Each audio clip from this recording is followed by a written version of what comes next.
before kings ruled, before power was enforced by fear, before leadership was measured by dominance. There was another way, a way where leadership was earned, not taken. This is the story of how Native American societies were guided by wisdom, responsibility, and elders. Chapter 1. Leadership without rulers. Many Native American societies functioned without kings, emperors, or absolute rulers. Power was not concentrated in a single individual. Instead, leadership was shared and shaped by collective wisdom. Decisions were made through councils, open discussions, and consensus. Voices were heard, disagreements were respected, and time was taken to reach balance rather than speed. Authority did not come from command, but from trust earned over years of service. Leaders were chosen for their character, experience, and ability to place the community above themselves. They were expected to listen more than they spoke, to guide rather than control, and to unite rather than dominate. Leadership was a responsibility, not a privilege. It existed to serve the people, not to rule over them. Chapter 2. Who were the elders? Elders were not defined by age alone. They were recognized for the depth of their experience, their moral integrity, and their understanding of tradition, land, and community life. An elder was a living library. Within their memory lived history, law, spiritual teachings, and lessons shaped by decades of observation and consequence. Their knowledge was not abstract, it was tested by life. Respect was not automatic. It was earned slowly through patience, service, and consistency. Those who spoke with wisdom, acted with fairness, and lived in balance naturally became guides for others. Elders did not seek authority. They carried it quietly, and through them, knowledge moved safely from one generation to the next. Chapter 3. Wisdom over power. Strength alone did not create leaders. Wisdom did. Leadership was shaped by patience, humility, fairness, and the ability to see beyond oneself. Those who acted impulsively or sought power for personal gain were rarely trusted. Ambition without service was seen as imbalance. True leaders demonstrated restraint. They listened carefully, considered consequences, and placed the well-being of the community above personal desire. Their authority was not enforced, it was granted. Power did not come from position or force. It came from character. And character was revealed through consistent, responsible action over time. In this way, leadership remained rooted in trust rather than domination, and wisdom stood higher than strength. Chapter 4. Councils and consensus. Important decisions were made through councils rather than commands. Elders and respected members of the community gathered to discuss matters affecting everyone, from resolving conflict to managing land, resources, and relationships with neighboring groups. These gatherings were spaces for listening as much as speaking. Different viewpoints were welcomed, and debate was encouraged, not silenced.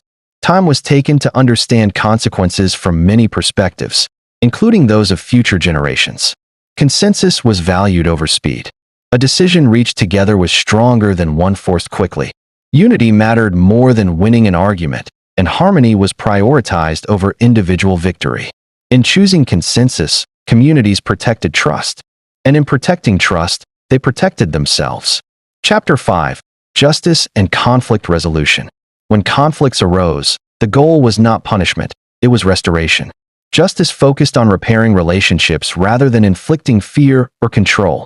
Elders guided conversations between those involved, creating space for honesty, accountability, and understanding. Harm was acknowledged openly, and responsibility was taken seriously. The aim was to restore balance within the community, not to isolate or shame. Consequences existed, but they were meant to teach rather than destroy. Reconciliation, restitution, and renewed trust were valued more than retribution. Healing the community mattered as much as addressing the wrongdoing.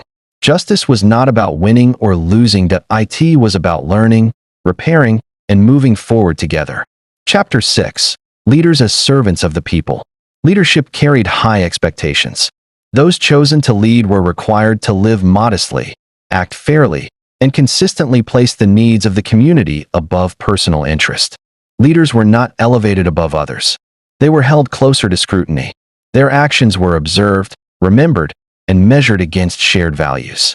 When a leader acted selfishly or abused trust, respect was withdrawn, and with it, authority. Leadership was not permanent power. It was a temporary responsibility granted by the people and sustained only through continued service. Titles mattered less than conduct. Influence lasted only as long as integrity remained intact. To lead was to serve. To fail to serve was to step aside.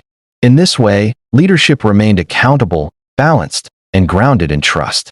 Chapter 7. Disruption and Change. Colonization deeply disrupted indigenous systems of leadership and governance. Structures rooted in consensus, service, and wisdom were replaced or undermined by foreign models centered on authority and control. Elders, once the foundation of guidance, were ignored, displaced, or deliberately silenced. This disruption fractured community decision-making and weakened intergenerational bonds. Leadership imposed from outside lacked cultural understanding and eroded trust built over centuries. Yet wisdom endured. It moved quietly, carried in memory, ceremony, and story. Knowledge passed from elder to child, from voice to voice, even when it could no longer be practiced openly. Though structures were damaged, the values beneath them survived, waiting to be remembered, reclaimed, and restored. Chapter 8. Elders Today. Today, elders continue to play vital roles within Native American communities. They guide cultural revival, protect sacred knowledge, preserve endangered languages, and support healing from historical trauma. Their presence connects the past to the present and anchors the future in memory. Elders offer leadership rooted not in authority, but in perspective. They remind younger generations that progress does not require forgetting, and that modern life can coexist with ancestral wisdom. Through teaching, ceremony, and quiet guidance, they help communities rebuild what was disrupted. Their leadership is steady rather than loud. It values patience over urgency, reflection over reaction. Elders remind the world that wisdom does not expire. It deepens with time and remains essential for building balanced, humane societies. Closing reflection. Perhaps leadership was never meant to dominate. Perhaps it was meant to serve, with humility, wisdom, and responsibility to the people. Welcome to Mode Hub Tales.